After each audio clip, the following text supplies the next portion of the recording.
Saudações, queridas pessoas maravilhosas e gloriosas que estão nos acompanhando em mais um Start Hora do Desafio para os nossos desafios musicais. Hoje estaremos em nossa sistematização fazendo o encerramento da nossa atividade 2. Então, bora lá, bora lá, bora lá. Olha só. Só relembrando aqui, estamos no aprofundamento, Start Hora do Desafio, como se tornar um resolvedor de problemas, nossa unidade curricular, e a atividade 2, agora encerramento.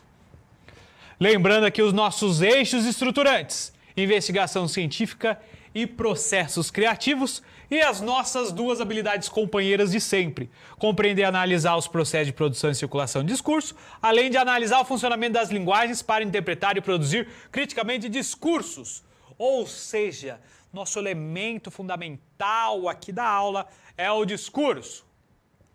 E agora vamos fazer uma retrospectiva aqui de tudo que está havendo. Bora lá, bora lá aqui, ó. Contextualização. Fizemos aí, começamos revendo os elementos do som e da música. Aí, experimentação. Depois a gente passou a analisar alguns compositores. Então, esses dois pontos aqui, ó, eles ficaram unificados. Observamos aí alguns artistas que utilizam a música em suas composições visuais. E a partir disso, nós iríamos ouvir algumas composições e criar o nosso painel pensando nas trilhas sonoras de jogo, na música erudita e na trilha sonora de filme. E estamos aqui finalizando, pensando aí no que vocês estarão fazendo, que é uma roda de conversa com a exposição desse painel coletivo, com a análise dos elementos visuais e sonoros mais presentes em sua relação. Nessa aula aqui, nós iremos retomar o nosso querido Vassily Kandinsky para pegar alguns elementos que se relacionam com a sua composição visual. Nós vamos aprofundar um pouco disso, porque nós temos algumas citações bem interessantes do Kandinsky. E não se esqueçam aqui do nosso glossário com oficina de produções textuais e o workshop de técnicas de comunicação. E lembrar também que esse nosso painel poderá servir de cenário para o componente dos jogos de tabuleiro ao RPG. Aqui o nosso quadro integrador e chegamos no nosso amigo Kandinsky, que estava com saudades dele. Então, relembrando, o Kandinsky foi um pintor que musicalizou sua arte, transformou pontos, linhas e formas em sonoridades, comparando silêncios ao espaço vazio. Então, pontos, linhas e um espaço vazio que eu vou fazer um retângulo vazio dentro para representá-lo. Então, vamos pegar aqui um elemento do próprio Kandinsky, uma fala do próprio Kandinsky sobre essa questão aí entre artes visuais e música. A estabilidade do ponto reduz o tempo necessário à sua percepção.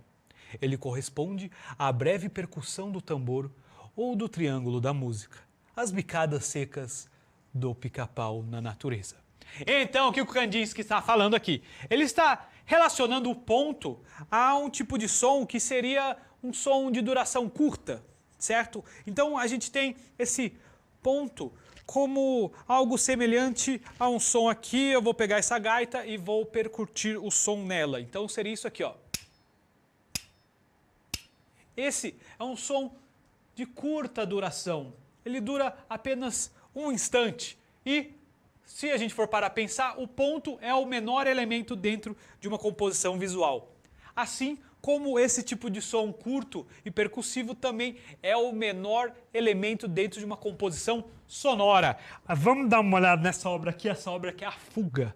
A Fuga, ela é de 1914 e aqui nós já temos uma referência. Se vocês se lembram, nós estudamos sobre aquele compositor famoso alemão chamado Johann Sebastian Bach. E o Bach, ele utilizava muito essa forma de composição, a fuga. Então aqui a gente já tem não só os elementos visuais, mas o próprio título da obra do Kandinsky remetendo a um elemento sonoro.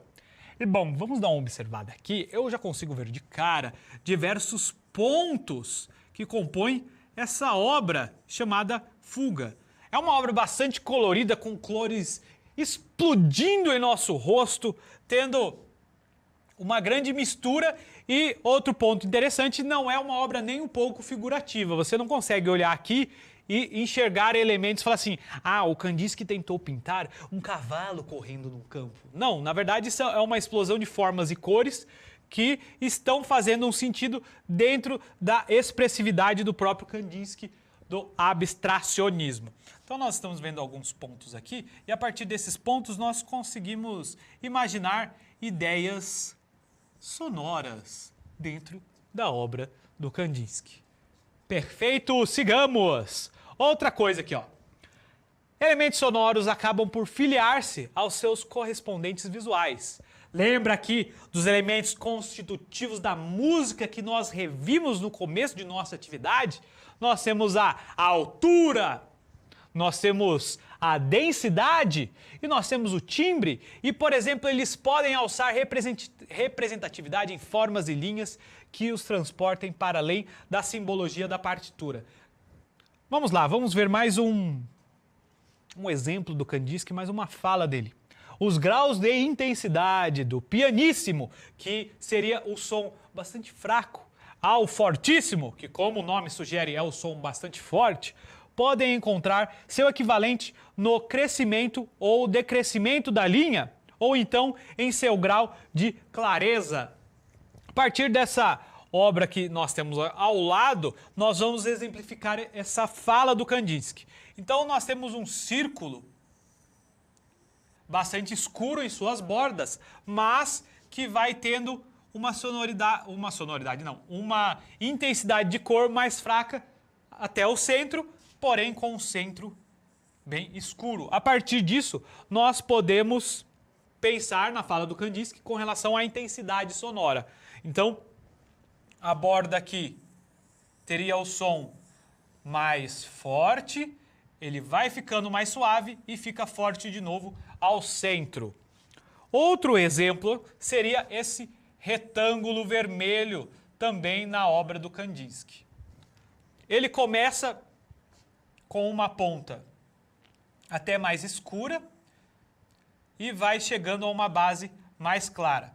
Então a gente pode pensar nessa ponta como um som mais agudo, um som mais suave e vai descendo até uma intensidade maior e aqui uma sonoridade, a gente pode até pensar numa sonoridade grave. É claro que essa é uma interpretação bastante subjetiva e eu estou dando a minha interpretação da obra do Kandinsky, que envolve mais ou menos o que vocês estarão fazendo na sala de aula, só que com a composição de vocês. Vamos tentar tocar isso aqui e ver o que a gente consegue imaginar. Então, primeiro eu vou passar uma ideia sonora a respeito desse círculo aqui e depois a gente parte para essa outra parte da composição que tem o triângulo. Então, vamos lá.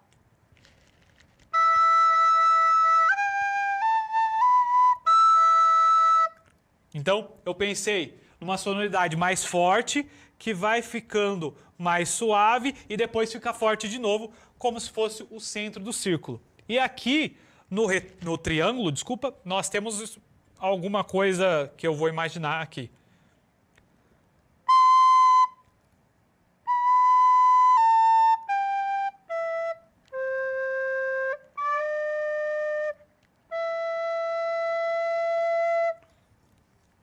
Então a gente tem mais ou menos ideias e possibilidades sonoras de expressividade que podemos buscar na obra do Kandinsky. Agora nós temos uma representação visual da música, mas tendo um sentido técnico, que é a partitura. Bom, a partitura é uma coisa bastante interessante, porque a partir dela você consegue tocar uma música, cantar uma música que você nunca ouviu, porque ela te dá todo o direcionamento que você precisa para que essa música aconteça, certo? Então, essa música aqui, por exemplo, é a Adeste Fidelis, ela é uma canção do século XVIII e a partir dela nós temos algumas notas aqui. Nós temos dois símbolos principais aqui dessas notas.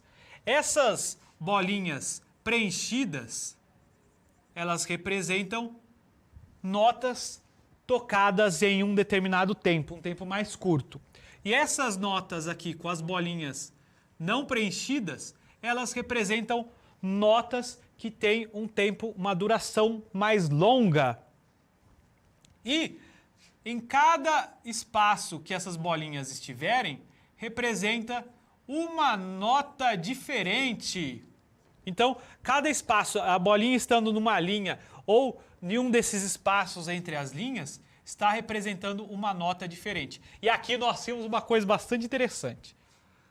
Conforme as notas vão subindo, estando em espaços mais para cima da partitura, elas são mais agudas. E as notas que estão mais para baixo são mais graves. Então, por isso que às vezes a gente fala musicalmente que sobe essa nota, deixa ela mais aguda, desce essa nota, deixa a nota mais grave, certo? E aqui a gente consegue tocar essa música inteira sem conhecê-la, mesmo que você nunca tenha ouvido falar. Eu vou tentar fazer alguma representação aqui dessas notas de cima, porque aqui a gente tem outro elemento da música que é bastante interessante, que é a harmonia. Estão sendo tocadas 4 notas ao mesmo tempo, porque a gente vai lendo da esquerda para a direita. E essas notas, então, elas vão acontecendo todas juntas, certo? E aí a gente tem um elemento bastante complicado aqui para mim, porque eu estou com uma flauta e, gente, a flauta é um instrumento melódico. Eu não consigo tocar mais de uma nota ao mesmo tempo com a flauta. Então, eu irei tocar apenas a linha aqui mais para cima. E é interessante aqui, ó, eu estou desenhando isso aqui, ó. Eu desenhando a linha melódica, nós temos aí alguma coisa que pode ser uma cadeia, uma cordilheira de montanhas. Olha só que coisa mais bonita. Então, vamos lá. A Desce Fidelis.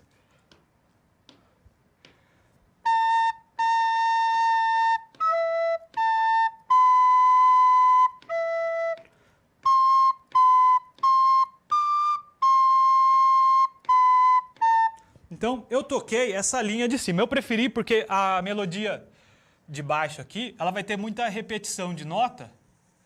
E a de cima, então, vai ficar com uma melodia mais interessante. Reparem na diferença dos desenhos, né? Aqui a gente consegue perceber...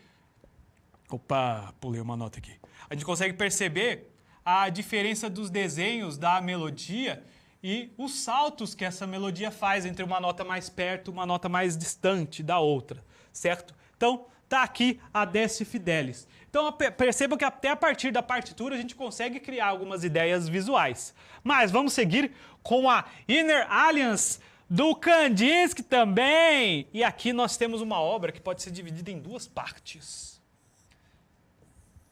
Uma parte mais focada na cor amarela, cores mais vivas, e outra parte mais focada nas cores pretas, com um vermelho ali quebrando um pouco, porque nós temos cores frias, preto, branco, azul e um vermelho quebrando um pouco essa harmonia. E olha só, gente, olha só, nós temos aqui os nossos amigos pontos. Então, a partir do que a gente ouviu do próprio Kandinsky, esses pontos aqui podem representar notas tipo um batuque,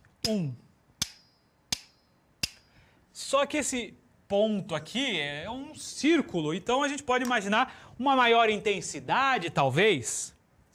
Nesse outro elemento aqui, ó, nós temos um retângulo bastante fino, mas ele começa, então, com sua base para cima e vai indo até uma aresta finíssima.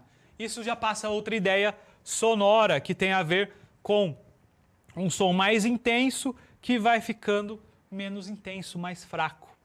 Do outro lado, nós podemos imaginar certas sonoridades assim, digamos, até mais cortantes, ou seja, notas rápidas, porque essas pontas aqui remetem a isso. As pontas não remetem necessariamente aos pontos, porque os pontos são sons de duração bastante curta. As pontas ali, elas já indicam passam uma ideia, ao menos, de alguma sonoridade mais intensa. Então eu vou tentar tocar ambos os lados da obra aqui e vou criar uma uma expressividade sonora. Então, bora lá.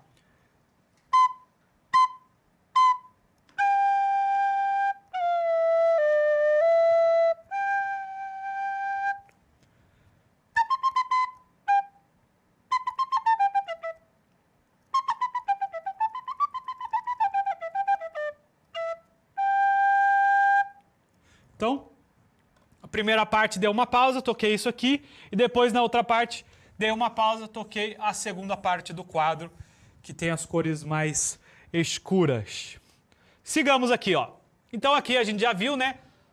Não vale a pena reprisar, mas nós temos esses elementos da altura, densidade, o timbre, que vão se miscuindo como algo que pode ser expressado de forma visual. Um quadro de Kandinsky é apenas um rabisco incompreensível e insensato, até que entre em contato com o tecido vivo da experiência do fruidor e comunique seu impulso de movimento. Não é um modelo, é um estímulo. E aqui ao lado nós estamos vendo Small Roads 1, de 1922. E essa fala aqui ela é bastante interessante porque, bem, ela está certa. Quando você observa um quadro do Kandinsky unicamente pela observação, sem um senso estético que você esteja buscando, você enxerga uma coisa e você pode falar: que absurdo isso ser considerado arte. Uma criança, assim, ó, uma criança pode desenhar isso aí em 2 minutos. E, de certa forma, sim. Mas a expressividade do Kandinsky, ela tem um além que é muito mais do que simplesmente as formas visuais figurativas. Ele quer expressar ideias que não podem ser expressas com coisas que existem. Um copo d'água, uma natureza morta, um cavalo correndo. Ele quer transformar isso na expressividade da cor e das linhas, das formas. Ele quer dizer que esses elementos, eles podem por si só já expressar ideias. Eles não precisam estar ligados a, por exemplo, eu quero expressar alegria e eu vou desenhar um dia de sol. Não, eu quero expressar alegria e eu posso utilizar só as cores e as formas sem que elas se relacionem com algo que realmente existe. Então, e se a gente for parar para pensar, isso aqui tem uma proximidade muito grande com a música. Porque uma música que seja só instrumental, ela não tem necessariamente algo que nos induza a falar assim: essa música aqui está falando sobre um dia que está chovendo e tem um castelo ao fundo. Eu consigo imaginar isso. Não, o som ele vai simplesmente caminhando e a partir das nossas experiências nós vamos dando significados. E o Kandinsky ele busca mais ou menos essa questão com o som. Se eu tocar isso daqui, ó,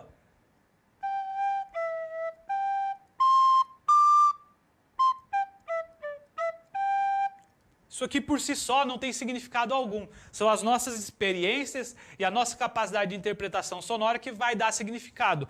E o Kandinsky busca um pouco disso em sua obra. Aqui nós temos a Circle in a Circle, que a partir dela, a partir da fala do próprio Kandinsky, nós podemos imaginar diversos sons rápidos acontecendo e como os círculos estão um em cima do outro, nós podemos imaginar que esses sons estão se sobrepondo. E aqui eu gostaria de finalizar com uma reflexão bastante importante.